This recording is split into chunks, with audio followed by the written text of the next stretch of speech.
Hello again. Welcome back to Sitting on Abba's Knee. My main verse for today is 2 Corinthians 4 verse 16. Though outwardly we are wasting away, yet inwardly we are being renewed day by day. Therefore we do not lose heart. Wow. This is a scripture we can really cling on to in times of difficulty, in times of chronic illness, in times where we just need that resilience.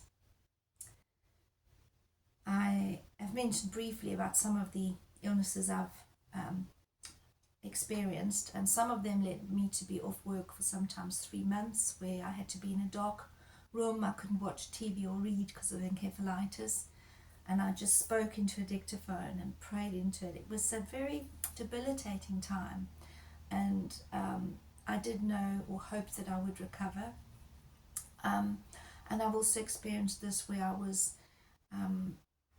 off work for 3 months with a back injury and had to lie down in church because it was too sore to sit or stand, as well as experiencing chronic fatigue or ME, where I needed to repeat a year of my nursing. Gratefully, I'm not living with all of these conditions anymore. But I do remember them, and I want to empathize with those who are still living with these conditions. Imagine the scripture. Think about it. Close your eyes. Though outwardly we are wasting away, yet inwardly we are being renewed day by day. Therefore we do not lose heart. Terry Waite was a prisoner of war, and he lived in a dark cell for something like 3 years. And he writes here again that he was allowed his 1 hour freedom from the chain every day. And he was looking at his watch, and he says here that the watch is the only personal item I have. It helps me organize my day. It's become desperately important to arrange the day according to a pattern. If this is disturbed by the gods, it upsets me out of all proportion to the disturbance. I need a structure. Wake, pray, eat, wash, exercise, pray, think, eat, and so the day passes. By creating a pattern in the vacuum in which I live, I exercise my choice, affirm my identity. Even when the God tells me that I am to be chained again, I have a schedule for the remaining hours of the day. Although books have been promised, I still only have my Bible. I'm just going to read up to there in that section. That was chapter 13. And then go back to page 89 where he's in Beirut, and he says, outside a battle is raging. I hear a tank rumble down the streets. In the distance, heavy shelling pounds repeatedly. Machine guns and automatic rifles chatter with dreadful ferocity. As I returned from the bathroom this morning, I noticed from beneath my blindfold a pile of small arms stacked in the hallway.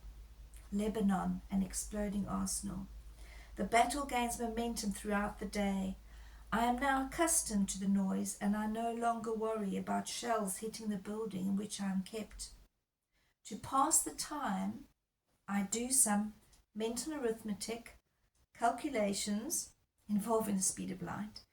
At first I forgot numbers, but with practice I improve.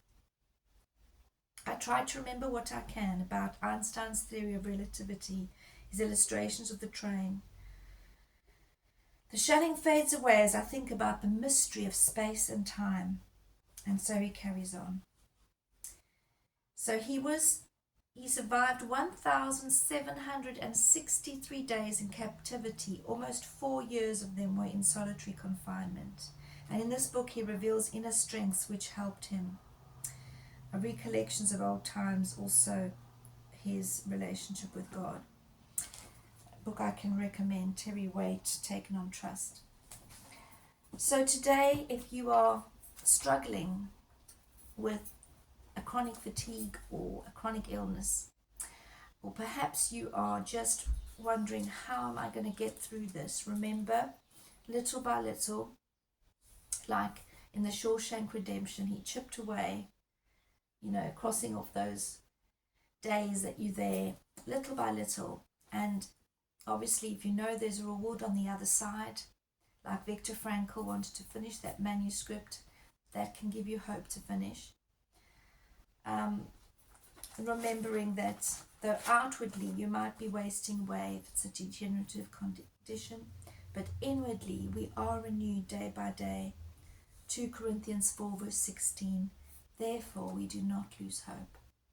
So I hope this can encourage you that resilience can be built by and helped to be built with structure, with routine, and with promises like this lovely scripture, and knowing that there's a reward and there's hope.